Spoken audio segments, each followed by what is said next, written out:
Praise the lord. దేవునికి మహిమ కలుగును గాక. ప్రతిరోజు క్రమం తప్పక వాగ్దానాన్ని వీక్షిస్తున్న ప్రతి ఒక్కరికి యేసయ్య నామములో ప్రత్యేక వందనములు.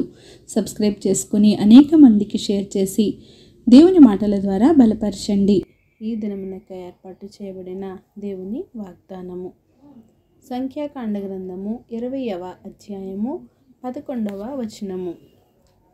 మోషే తన చెయ్యి ఎత్తి 2 మారులు తన కర్రతో ఆ బండను కొట్టగా నీళ్లు సమృద్ధిగా ప్రవహించెను.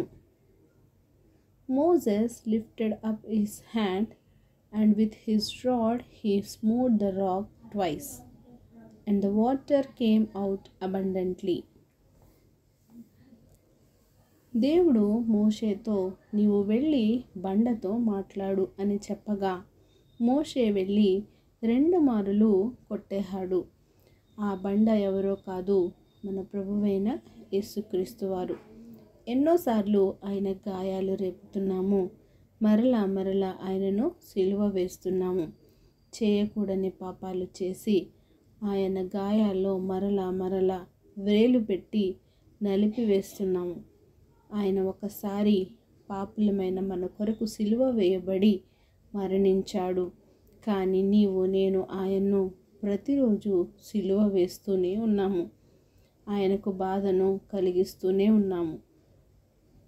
అవే పాపాల్లో కూరుకుపోతూ ఉన్నాము. దేవునికి అవిధేయతతో జీవిస్తున్నాము. ఎన్నెన్నిసార్లు దేవునికి ఇష్టం లేని బ్రతుకును, దేవుడు వద్దు అన్న జీవితంను జీవిస్తున్నాము. యెహోవా దేవుడు మోషేతో నీవు నీ కర్రను తీసుకొని నీవును నీ సహోదరుడైన అహరోనును ఈ సమాజమును పోగు చేసి వారి కన్నుల ఎదుట ఆ బండతో మాటలాడుము, అది నీళ్లు ఇచ్చును.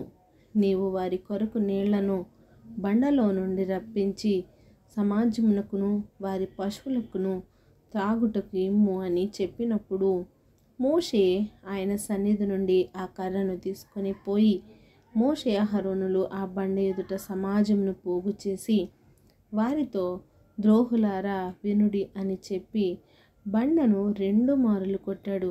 నిజమే, దేవుడు మనకు ఒక పనిని చేయమని ఆజ్ఞాపిస్తే మనం ఇంకొకటి చేసి ఆయనకు దూరస్థులముగా అయిపోతున్నాం. దేవుడు మనకిచ్చిన ఆజ్ఞలను మరచి ఆయన మాటలను విడిచిపెట్టి మన ఇష్టానుసారముగా చేస్తున్నాం. కనుకనే మోషే ఏ విధంగా అయితే వాగ్దాన భూమిని చేరలేకపోయాడో అదే విధంగా మనము కూడా మన గమ్యస్థానాలను చేరలేకపోతున్నాం. అనుకున్నవి సాధించలేకపోతున్నాము. ఇక నుండి అయినా మనము మారి మన దేవుని మాట ప్రకారం జీవించాలని ఆశిద్దాం. ఆమెన్. చిన్ని ప్రార్థన. సకల ఆశీర్వాదాలకు కారణభూతుడైన మా ప్రియ పరలోకపు తండ్రి, మెరిచిన వాగ్దానంకే వందనాలు దేవా. ఎవరైతే ఈ వాగ్దానాన్ని విన్నారో వినిన వాక్యాన్ని వారి హృదయగదిలో భద్రపరుచుకొని వాక్యానుసారంగా జీవించే బ్రతుకును ప్రతి ఒక్కరికి దయచేయండి దేవా.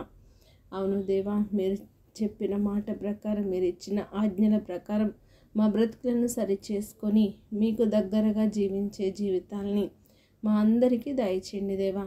ప్రార్థన వస్తుకున్న ప్రతి ఒక్క బిడ్డని ఈ సమయంలో జ్ఞాపకం చేసుకోండి. వారి అవసరతలను అక్కరతలు ముందుగా ఎరిగిన దేవా, వారికి సమయానుకూలంగా నీ మెండైన నిండైన దీవెనలు వారిపై కుమ్మరించి సమస్త ఘనత మహిమ ప్రభావములు మీరే ఆరోపించుకుంటారని యేసుక్రీస్తు పరిశుద్ధ నామమున ప్రార్థించి అడిగి వేడుకొనుచున్నాను మా తండ్రి. Amen. God bless you all.